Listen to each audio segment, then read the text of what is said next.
سناتا ہوں جنت میں لے کر کے جانے والا ایک آخری عمل بیان کر کے میں بات ختم کروں گا میرے بھائیوں۔ اگر ہم اور آپ جنت میں جانا چاہتے ہیں، ایک بڑا سمپل طریقہ بتا رہا ہوں آپ کو، اللہ کے رسول کے ایک صحابی کا واقعہ سنا کر کے کہ اللہ کے نبی ایک مرتبہ مسجد میں بیٹھے ہوئے تھے، صحابہ آپ کے ساتھ تھے، اچانک آپ نے دروازے کی طرف اشارہ کر کے کہا یدخل علیکم من ھذا الباب رجل من اہل الجنہ، ابھی اس دروازے سے ایک ایسا انسان آنے والا ہے جو جنتی ہے، جو جنت میں جائے گا۔ اب صحابہ کی نظریں دروازے پر ٹک گئی، دیکھے کون آ رہا ہے جس کو اللہ کے نبی جنتی کہہ رہے ہیں۔ تھوڑی دیر کے بعد ایک انصاری صحابی جو مدینہ کے رہنے والے انصاری تھے،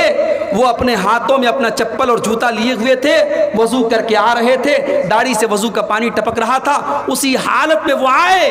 اور آ کر کے مسجد میں داخل ہوئے۔ دوسرا دن پھر آیا، پھر اللہ کے نبی نے کہا اس دروازے سے ایک جنتی آنے والا ہے، پھر صحابہ نے اپنی نظریں دروازے کی طرف ٹکا دی، پھر وہی صحابی اسی حالت میں وضو کر کے آ رہے ہیں، داڑھی سے وضو کا پانی ٹپک رہا ہے، ہاتھوں میں جوتا چپل لیے ہوئے ہیں۔ 3 دن تک لگاتار ایسا ہوتا ہے۔ جب 3 دن تک لگاتار ایسا ہوتا ہے تو تیسرے دن ایک صحابی جن کا نام عبداللہ بن عمرو بن عاص تھا، انہوں نے کہا کہ میں نے دل میں سوچ لیا کہ اب میں پتہ لگا کے رہوں گا کہ یہ صحابی، یہ انصاری صحابی ایسا کون سا عمل کرتے ہیں کہ اللہ کے نبی 3 دن تک لگاتار ان کو جنتی کہہ رہے ہیں۔ حضرت عبداللہ کہتے ہیں میں پیچھے پیچھے انصاری کے گھر گیا۔ جب انصاری صحابی اپنے گھر کے دروازے میں داخل ہونے لگے، میں نے کہا السلام علیکم۔ کہا بھائی صاحب وعلیکم السلام، کیا بات ہے؟ کہا میرے باپ سے جھگڑا ہو گیا ہے، میرے باپ سے کچھ اختلاف ہو گیا ہے اور میں نے قسم کھا لی ہے کہ میں 3 دن تک اپنے باپ کے گھر میں نہیں جاؤں گا۔ اے میرے بھائی،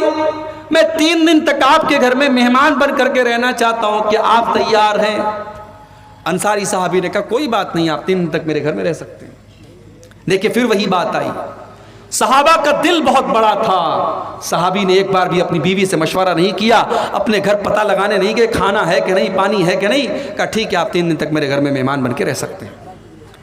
اب حضرت عبداللہ بن عمرو کہتے ہیں میرا مقصد یہ تھا کہ میں دیکھوں کہ وہ انصاری صحابی ایسا کون سا عمل کرتے ہیں کہ اللہ کے نبی ان کو 3 دن تک لگاتار جنتی کہہ رہے ہیں۔ حضرت عبداللہ کہتے ہیں میں 3 دن تک انصاری صحابی کے مکان میں رہا، ان کی ایک ایک حرکت پر میں نے نظر رکھی، مجھے کوئی خاص عمل ان کا نظر نہ آیا۔ جیسے ہم نماز پڑھتے تھے وہ بھی نماز پڑھتے تھے، جیسے ہم عبادت کرتے تھے وہ بھی کرتے تھے، وہ تو مزدوری کا کام کرتے تھے، محنت کا کام کرتے تھے، وہ جب رات میں آتے تھے تو تہجد کی نماز بھی نہیں پڑھتے تھے، رات میں جب بستر پہ سو جاتے تھے تو فجر میں اٹھا کرتے تھے، ہاں رات میں اگر نیند کھلتی تھی تو سبحان اللہ پڑھ لیا کرتے تھے، الحمدللہ پڑھ لیا کرتے تھے، اللہ اکبر پڑھ لیا کرتے تھے، اللہ کی تسبیح بیان کر لیا کرتے تھے۔ کہا کہ جب 3 دن گزر گیا، میں نے کہا ہے میرے انصاری بھائی، میں نے آپ سے بہانہ کیا تھا، نہ میرے باپ سے کوئی جھگڑا ہوا ہے، نہ میں نے کوئی قسم کھائی تھی، میں دراصل یہ دیکھنا چاہتا تھا اللہ کے پیارے نبی نے 3 دن تک لگاتار آپ کو جنتی کہا تھا، میں دیکھنا چاہتا تھا ایسا کون سا عمل آپ کرتے ہیں کہ اللہ کے نبی نے آپ کو 3 دن تک لگاتار جنتی کہا ہے۔ میرے پیارے ساتھیوں، انصاری صحابی کا جواب سنو اور ذرا اپنے سینے پر ہاتھ رکھ کے سوچو کیا یہ چیز آج ہمارے اندر موجود ہے؟ انصاری صحابی نے کہا اے میرے پیارے بھائی، میں کوئی خاص عمل نہیں کرتا، کوئی ایسا عمل نہیں کرتا جو تم نے نہ دیکھا ہو، لیکن ہاں ایک چیز میرے اندر ہے، ہو سکتا ہے کہ اسی کی وجہ سے اللہ تعالیٰ نے مجھے یہ مقام دیا ہو۔ لا اجد فی قلبی غشا لأحد من المسلمین، میں اپنے دل میں کسی مسلمان بھائی کے لیے دھوکہ نہیں رکھتا، میں اپنے دل میں کسی مسلمان بھائی کے لیے دھوکہ دھڑی نہیں رکھتا، میں کسی کو دھوکہ نہیں دیتا۔ ولا احسد احدا علی نعمت انعمها اللہ، اور میں کسی کو اللہ تعالیٰ کوئی نعمت دیتا ہے تو میں حسد نہیں کرتا، میں جلن نہیں کرتا، میرے دل میں نہ حسد ہے، نہ کینہ ہے، نہ کپٹ ہے، ہو سکتا ہے اسی کی وجہ سے یہ مقام ملا ہو۔ حضرت عبداللہ نے کہا اسی کی وجہ سے تم کو یہ مقام ملا ہے۔ میرے پیارے ساتھیوں، جنت میں جانا ہے، اپنے دل کو کینوں سے پاک کرو، اپنے دل کو کپٹ سے پاک کرو، اپنے دل کو حسد سے پاک کرو۔ آج بھائی بھائی سے حسد کر رہا ہے، پڑوسی پڑوسی سے حسد کر رہا ہے، رشتہ دار مالدار سے حسد کر رہا ہے،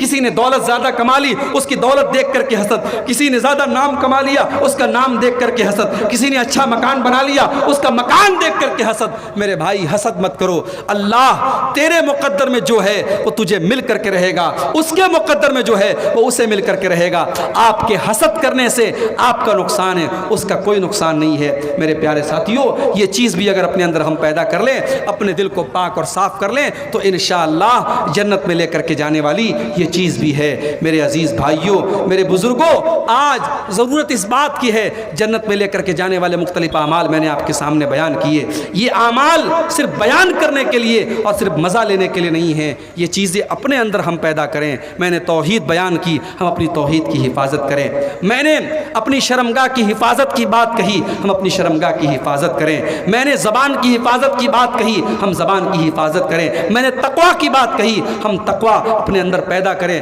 میں نے مہمانوں کو اور غریبوں کو کھانا کھلانے کی بات کہی، وہ جذبہ ہم اپنے اندر پیدا کریں۔ یہ جتنی باتیں بیان ہوئی ہیں، ان پر عمل کرنے کی ضرورت ہے۔ میرے پیارے ساتھیوں، اللہ قرآن میں کہتا ہے وَمَنْ أَرَادَ الْآخِرَةَ وَسَعَى لَهَا سَعْيَهَا وَهُوَ مُؤْمِنٌ، کہ جو آخرت میں اپنا گھر بنانا چاہتا ہے، اسے کوشش کرنی پڑے گی، اسے عمل کرنا پڑے گا۔ صرف آرزو کر لینے سے اور تمنا کر لینے سے اور چاہنے سے آپ کو